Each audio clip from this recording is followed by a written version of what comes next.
All right, what to do? It's your boy Daffy, and today we have kind of a semi-serious video that I felt like I needed to address and speak on. Obviously, none of this directly involves me, but definitely as a member of the JJK community, I kind of want to give my thoughts and opinions on everything that's going on surrounding the project currently in the current season.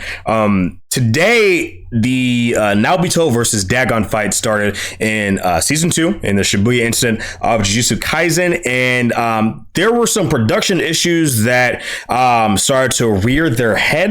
There were some things that were cut in the manga, some things that were inconsistent as far as animation quality and all that kind of stuff going on in the episode. Some people think that there were some weird pacing issues and all this. Now, me generally speaking, I still enjoyed the episode. I didn't really think that anything was too egregious or too big of an offense. But a lot of people were really dissatisfied with today's episode. And granted, there are some people that are more constructive in their criticisms and constructive in the way that they think that things were done incorrectly. But there's a lot of people just saying things that they're not really, they don't really grasp the weight of what's going on with this whole situation going on with MAPPA currently. So what really prompted me to make this video, and if you actually seen a couple of my community posts, is I believe this is the episode director of today's episode.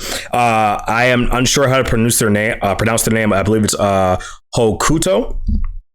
And all day, they have been talking about how anxious they've been and how upset they are because of what happened in the production schedule. And I'll start going through some of their tweets in a second here. But generally speaking, people have been pretty positive.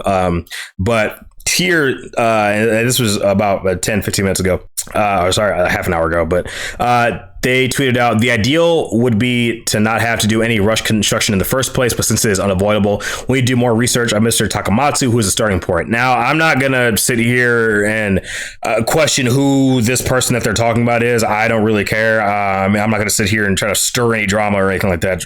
But I believe this one, it's not this person. It was not this tweet. I believe it was this tweet that they made. That this is the tweet that has been making the rounds and everything. This is what kind of brought this to my attention. So they tweeted out, "Everyone is not trash like me. So I know that everyone's sympathy and encouragement must be from the bottom of my heart. But right after releasing something that I'm not satisfied with, that kind of thing will have the opposite effect. So for now, I'm just ... I want you to leave me alone. I'll make up for it in my future work. Until then, I will live my life as the worst animator who has ruined a masterpiece." This is absolutely heartbreaking to see, man. This is absolutely terrible. And again, so many people are being supportive in the comments section. I mean, like, people saying, you did your best. It's not your fault. You guys are doing great. I don't know what MAPPA thought about doing with these animators, man. I really don't get it. I mean, I believe I saw a tweet where he said he was hyperventilating and all this stuff. It's just really disparaging to see, man. I got everything dirty, and again, this is roughly translated from Google, but you would still understand what he's saying, more or less. Oh wow, I didn't even see this one. Oh wow, that is awful. Mr. Akutami said he likes war games, so I like them too. So I wanted to make something like that. I wanted to feel like it could pop, fly, and give it an otherworldly feel. I'm sorry for everything. That's terrible, man. That's awful.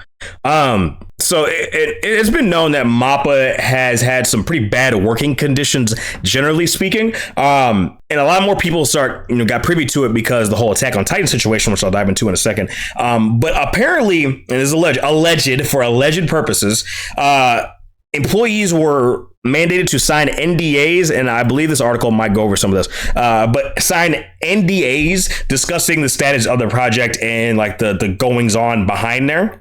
How true that is, I have no idea. Probably, I mean, it's an official company, it's an official studio, so I would assume if it's like any other blue collar job, there are certain things you can't say on social media. But a lot of these people are freelance as well. But I don't know. But here we have an article from Spiel Anime, and we're going to go through it. Again, this is mostly a talking video, and we kind of bring some stuff to light, not like humor in this video. I know it's a deviation from what I usually put out, but I feel like this needs to be discussed and talked about.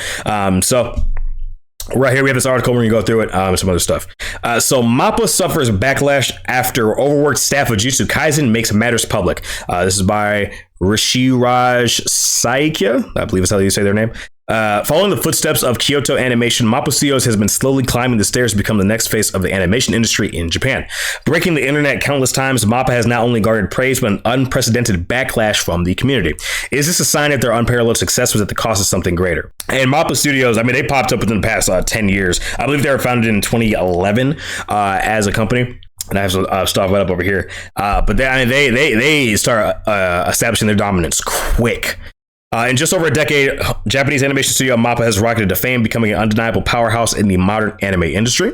With the portfolio that boasts some of the biggest anime series of recent years and several smash hits. I mean, yeah, you get this. You get that. I'm not going to go through that. But okay.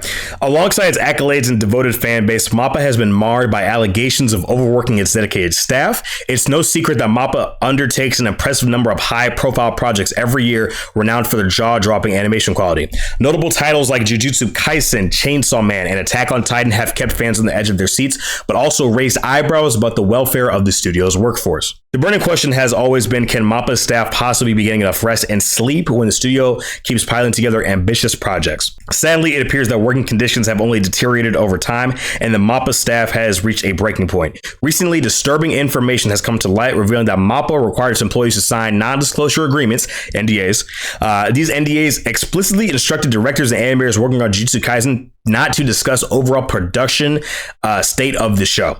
Unsurprisingly, this move has sparked outrage among the studio's dedicated team.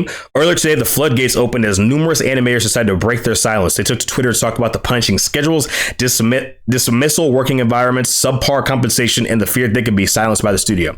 If you've been in the anime community and the manga community for a long time, like I have, you would know that this is not uncommon. This is extremely common. I mean, off the top of my head, a studio that I think is like the exception is like, I don't know, like Ufotable, and they pump out like 1 to 2 projects every year, and you know they do a little bit of tax evasion here and there, but like you never hear about Ufotable's working conditions ever. Now I could be totally wrong, I could totally be off the mark with that, but from my knowledge, I don't ever think Ufotable has faced anything like this. Toei. Let's keep going. But why is MAPPA doing this to their employees? Greed and money, I'll tell you that. The working conditions in the animation industry are beyond reparations. The perpetual exploitation of employees has been a popular work culture in these studios. These are further motivated by the likes of big streaming platforms like Netflix, which hire such studios on a contractual basis for project cuts much lower than the industry rate. Oh, I did not know that. Oh, wow. Animator Ippei Ichi confirmed in 2021 on Twitter, presently X, that Netflix has started to place orders at a much lower rate than that of TV series? Is that what happened to Stone Ocean? Is that why it was split into 3 parts? Wow, okay. Apparently, a producer working on a Netflix anime made at MAPPA suggested paying 3,800 yen per cut, which roughly covered into US $34 in 2021, while the ceiling should be stipulated at $134 or 15,000 yen per cut. That is, whew. So I mean that's the ceiling, right? So ideally they would want around $100 US or 90-ish. If they're like in the median in the middle, but $34, wow, per cut, that's crazy. Furthermore, freelance employer Mushiro made a statement on Twitter after leaving MAPPA, stating that the working conditions on Attack on Titan were blatantly unhealthy. This user here, Sasumo, AOT. The only reports talking about such stuff are about AOT only. We only knew that AOT's production was disastrous compared to other MAPPA shows. Stop spreading bullshit. First off, nothing about this is specific to AOT. Just says MAPPA got backlash. This guy's been around for a while before. I'm not spreading BS. What is this? I believe this is the guy's statement. Okay, let me see this.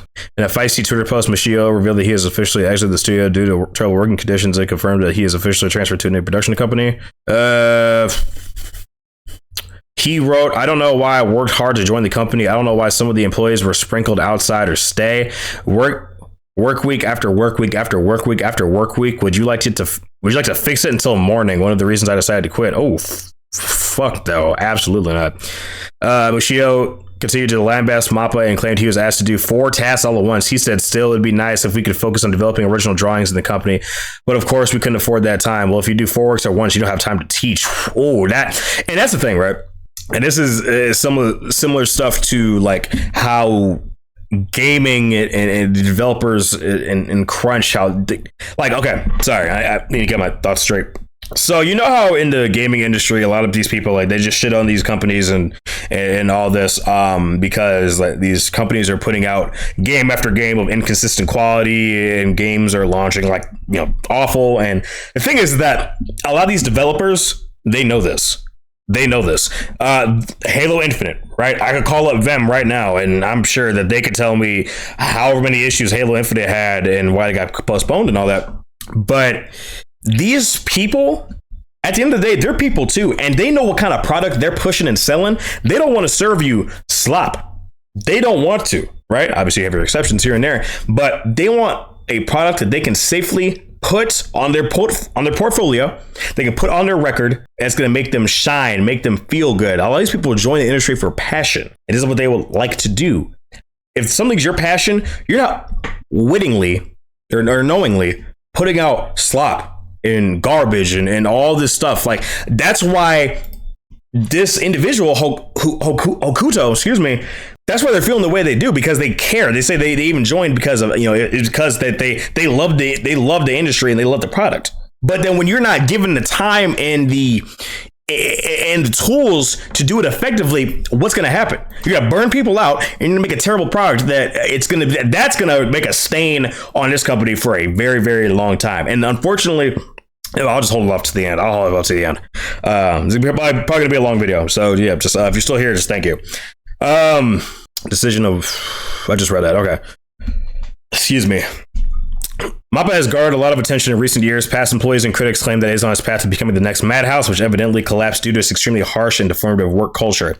It was indeed the Madhouse co-founder who went on to establish MAPPA. Employees have also claimed that MAPPA only granted 8 months to its animators to animate the entirety of AOT Season 4 after the project was taken over from WIT. What? Wow. Whew. Fun fact, a lot of people left Studio Madhouse because of issues related to being overworked. Some of these people just went to MAPPA and started doing the same thing. Madhouse 2.0. That, Jesus. A history of taking loads of projects, a sign of corporate greed. Overworking and underpaying are two words that best define the work culture that has been propagated through studios like MAPPA. While many call these shows high production values, it is because of the simple fact that the cuts and paychecks for the animators and the margin of profit are notoriously manipulated and downgraded. The causality, good lord, of excess workload is a result of various unplanned actions. Studios like MAPPA take up multiple projects at the same time, and the deadlines are frustratingly compact. I'm going to get there in a second, making no room for change or promotion of a fluid work culture. This has previously happened with many anime studios, eventually leading to their downfall and ruination. Some examples include Gonzo in the early 2000s, Studio Period in the mid 2000s. Whew, yeah. A1 Pictures in the early 2010s, JC Staff in the mid 2010s. JC Staff, if you don't know, they have been lambasted for years. They're the company that took over One Punch Man Season 2. While I have in the camp that One Punch Man Season 2 was not as bad as a lot of people thought it was going to be. Is it a downgrade from Season 1? Yes. But I mean, dude, Studio Period in the mid 2000s, they literally had Bleach, they had Naruto and One Piece going at the same time. And you wonder why the majority of the time that those shows look like garbage. It's not because that's just how anime looked. Look at animes like Cowboy Bebop, Neon Genesis, and all these different things. Look how they look. It's not just an art style thing. Literally, these shows, unless they were like super, super hyped up moments or high priority projects like Ichigo unleashing his Bankai for the first time, where I remember distinctly from Naruto when Naruto like has his moment against Haku on Tenchi Bridge and he punches him. Other than that, they look really, really off or really bad. Like looking back at it, because they have so many projects going on at one time. Overcommitment and underdelivery have been a major fallacy of MAPPA, and to uphold its reputation, it's even resort to promoting such unhealthy standards and practices in the workspace. This is just reiterating. Okay. Voices of the suppressed speak out in protest. Every time MAPPA takes on a new project, fans are quick to voice their concerns about the working state of the employees. This time is no different. So I believe they have some statements here. Among the voices, there are some users claiming to be part of the working environment. They share their experiences without directly naming the studios. Let's hear what they had to say. Again, also for all legal purposes, this is alleged. This is not 100% confirmed, but this is alleged. A supposed animator with the Twitter handle Wokob has made multiple tweets over time, sharing what they were up to in the animation process. In the last 24 hours, they made tweets putting out their anguish. Here's what they had to share. When I lose, up to me whether I give up and say I don't care anymore or grit my teeth and keep going. They also added, if you're going to make a mess, go in as the director and fix it. Finally, he ended his flurry of tweets with, I have nothing to lose, so if you want me to take to the court, so if you want to take me to court for complaining, I'll take it. In response to this, so people were mostly supportive, offering words of encouragement to the animator. Seemingly familiar with the animation production process, so Twitter users shared their thoughts in Japanese. Here's the translated version. The place I'm at now is a basic mess and not very good. So if you want to do your best, don't get involved with such a working environment. If you want to do things properly and get paid properly, this might be a good place for you. While it's a mess, it's a good place for newcomers to make a name for themselves because there are opportunities lying around and they're doing some high profile work. But if you want to work hard, it's better not to get involved. Some tweets have been deleted soon after they were made. They included some tweets they made in English. Here's what they had to say. Silencing the staff from talking about how atrocious the work conditions are is comically evil. I don't care at this point because, yes, the schedule is beyond terrible. The fact that work gets done at all with any level of competency is incredible. I will not compromise my health for work. That won't even cover all my rent, let alone any other expenses. My main job and my overall well-being mean more to me than the fear of being blacklisted. Yeah. So, I mean, you vaguely get the gist here. Now, what's interesting to me is that, so again, specifically talking about today's episode of Jujutsu Kaisen, I did not think the episode was that bad. I think that a lot of people were overreacting. There's some weird stuff in there. Like there's an example, there's like a Shikigami that attacks Naobito, and in the manga you see him actually use his ability and like step on it and it cuts in half. But in the anime, that is completely cut and just like it has now like the thing coming at Naobito and it's just like dead on the floor, which is weird.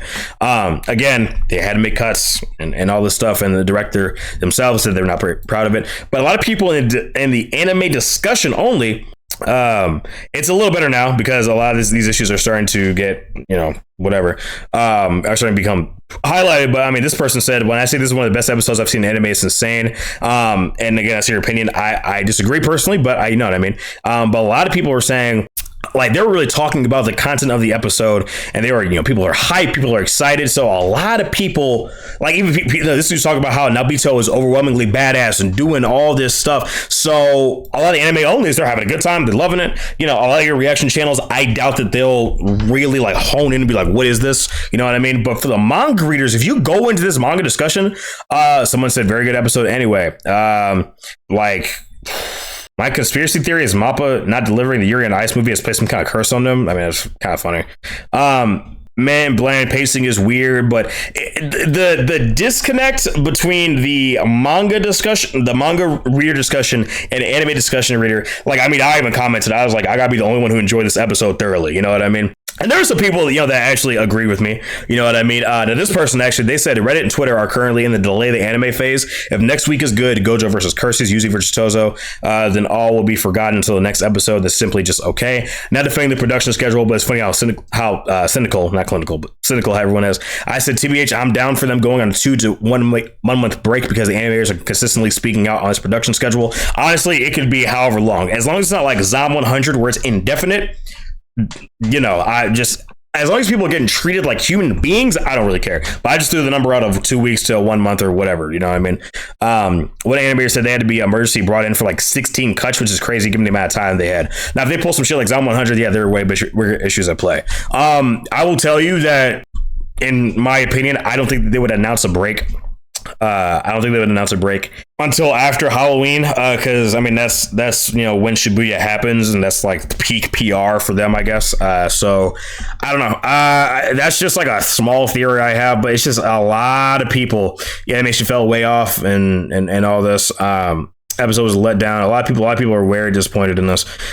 So here, this episode or this article goes into depth about the Attack on Titan situation going on with MAPPA as well. Obviously it's the meme, but Attack on Titan, the final season was split up into 3 or 4 seasons or whatever. I don't even remember anymore.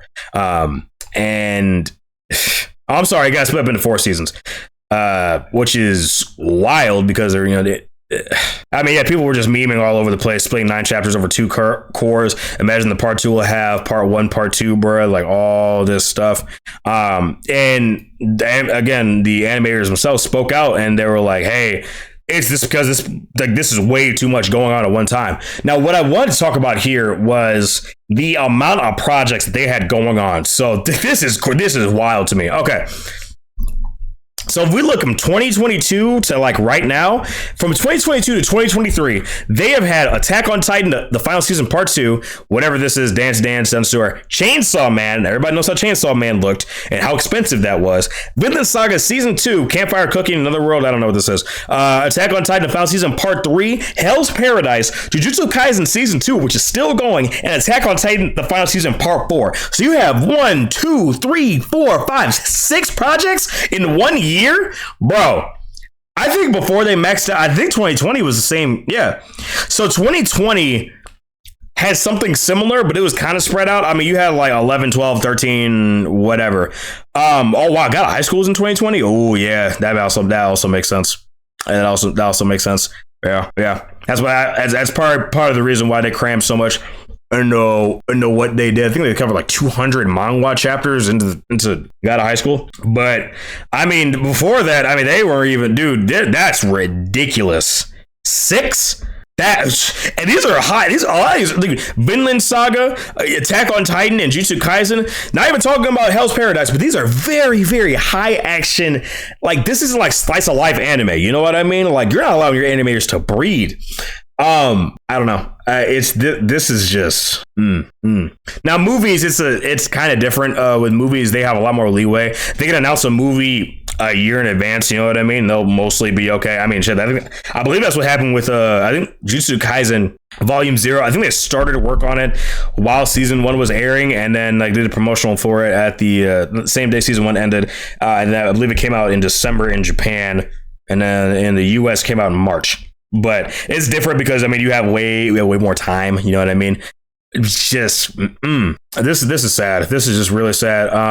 I hope everyone at the staff over at MAPPA Co, I hope they stay safe. I hope they try to stay as healthy as they can and not hurt themselves. You know what I mean? But as far as anything that can be done in the West, there's nothing we can do. You know what I mean? There's no petition you can sign. There's no GoFundMe or anything that you can do to help these people, because it's just the culture over there. It's just the culture over there, and they like, I'm gonna be real with you. A lot of these companies, they don't give a shit what people in the US say about how they run their business. You know what I mean? A lot of these you know, these executives, I mean, it's just like over here with the video game industry, like they're literally just sitting back chilling. These people are literally breaking their backs. Like just the dramatic irony of what happened with Zom 100 and how, you know, the main character, he worked at this job and they were just working him and he felt like his soul was dying, and then he's like glad when the zombie apocalypse happens, and then we like have stuff like this. It's heartbreaking, man. Heartbreaking. But yeah, man, that's just my thoughts on everything. Yes, I want the Shibuya to be good. I don't think there's anything that's been bad. First and foremost, I want these animators safe. I want them to take care of themselves first and foremost, so they can put out a good quality product that they themselves are proud of as well. I want them, you know, hopefully, you know, a revolution happens, and you know, I mean, people were talking about with the SAG strike over here, like if they could do a strike over in Japan. I mean, that would be nice in an ideal world, but they are so cutthroat over there as far as their policies and laws within these companies and all that. But just overall, very sad time for the people over there at MAPPA. So just make sure you guys are giving them their full support. Just make sure that you guys are just sending your thoughts and prayers and all that kind of stuff. These people are getting worked to the bone, man. And real quick, this is not saying that episodes and things, these things can be exempt from criticism. That's not what I'm saying. But as long as you're, you know, constructive, you're not breaking these people down and all that, as far as you like understand the whole scope of everything, you know. But just again, it's me, whatever, guys. Video's probably been long enough, but just make sure you guys are taking care of yourselves. Thank you guys for joining me on this video, and I will see you in the next video. Y'all have a good one. Peace.